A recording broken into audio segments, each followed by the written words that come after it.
Hello, I am Mr. Darston, and welcome to another edition of In the Money with Mr. Darston. At In the Money with Mr. Darston, our primary objective is to provide value for our viewers. And in order to do that, we like to know exactly how we're doing. Please leave a comment below letting us know what you liked, or maybe even what you didn't like, or what we can do better so we can be sure to provide you with the value you deserve.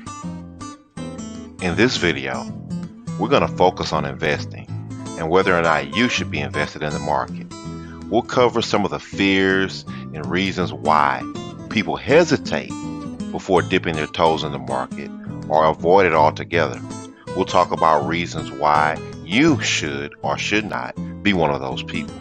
Let's get started. When we invest, in essence, what we are doing is planting a seed today with the goal and expectation of reaping a future benefit. Where we plant that seed and how we nurture its growth plays a huge part in determining what the value will be in the end in that future time frame when we're ready to reap those benefits.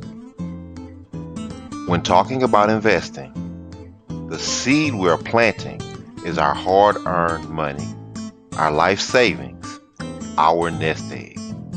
That is why it's so vitally important that we make a great decision as it pertains to where we're going to place our investment. As we contemplate planting our financial seed, there are some choices that need to be made. Those choices can range anywhere from savings accounts, certificates of deposit, fixed annuities, index-based fixed annuities, or what we're going to focus on for the rest of this video, the markets. I started my career off in banking in the early 2000s, and it was there that I learned that there's a large contingent of people who are great savers that are terrified of the markets and have a big no sign when it comes to even considering putting their hard-earned savings in any market-based investment. The fact of the matter is, some, a very small number, were correct, and the market was in no way for them. Their situations dictated that they should be a lot more conservative and not expose their monies to any market risk. But for the majority of people who weren't investing, not doing so was a terrible decision that was affecting them and their families in a very adverse manner. If you're wondering where you fall, stay tuned. We're about to discuss who should be investing in the markets and the reasons why investing in the market will benefit you.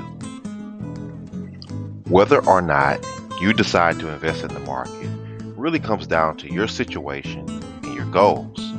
Now, I say anyone that has a long investment time horizon would benefit from being invested in the market. If your goal is to maximize the growth potential of your money, you need to be invested in the market. If you have concerns about the cost of living going up and the value of your money not increasing, you need to be invested in the market. Basically, if you are an investor, you probably need to be invested in the market. The only exception would typically be someone who had a very short investing time horizon. Plain and simple, if you have less than 5 years before you're going to need the bulk of your money, then you probably don't need to be in the market. However, if you don't fall into that category, being in the market is probably in your best interest. At this point, you may be saying to yourself, Mr. Darston, I hear you, but I'm still not sure. I worked very hard for my money, and the market scares me because I cannot afford to lose my hard-earned savings. And I know the market's not guaranteed. So what happens if I lose my money? Well, my friend, that's a great question. And to answer that, I'm going to talk about how investing in the stock market works. We start, of course, by planting the seed and putting your money in an investment.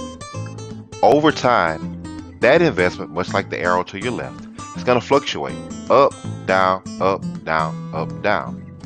It's very important to remember this one thing. When investing in the market, you do not actually realize any gains or losses to your account's value until you access that money or move it from one investment to another. So, provided you leave your money in an investment for, again, an extended period of time, your accounts typically will appreciate in value.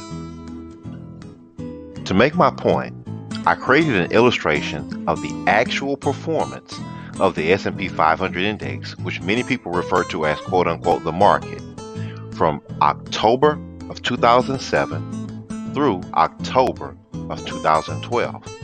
In this scenario, which was pretty much a doomsday, almost worst case scenario, when we had the housing crisis, the financial crisis, the bailouts, the bubble, this is what happened. From October of 2007 through March of 2009, the market was down over 40%. So a person with $100,000 initially would have around $60,000 or less at this time. But look what happened. By not taking the money out or making any changes while it was down, in a few years, it recovered. What this illustration shows us is that time in the market matters. And the longer you're able to leave your assets invested in the market, the better off you'll be in the long term. We can't time when the market's going to go up or down, but provided we're able to stay invested, we typically will see wins in the long run. As you can see, investing in the market has its ups and downs, and some of those downs can be significant and very hard to stomach, even if you have no plans on accessing that money during a short time frame. The good news is there's ways to mitigate that type of investment risk and that level of fluctuation. Let me show you how. If you plan to invest, but you want to mitigate the risk involved, the best tool you have at your disposal is diversification.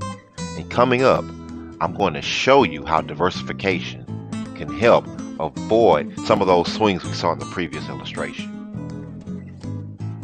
In this illustration, over that same 5-year time period starting back in 2007, instead of having just one investment, we had 5 different investments, all equally weighted, that were from different sectors.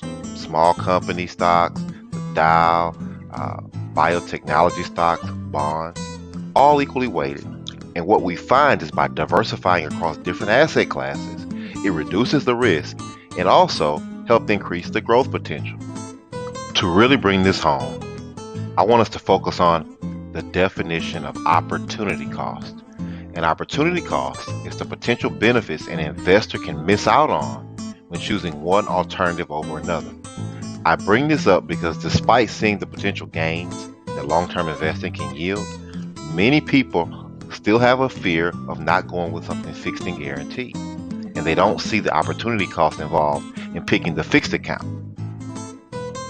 That said, let's look at a fixed account and how it can perform over 10 years.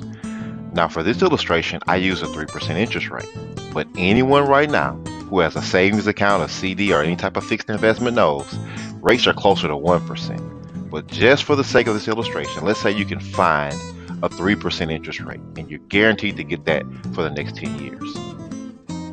$100,000 invested, yielding 134, pretty good, huh? Well, let's look at what the diversified portfolio we mentioned earlier did from a 10-year period starting back in 2007 when the bottom fell out of the market. Starting at $100,000, 10 years later, $271,000. I'm not sure if that fixed account really stacks up. Are you?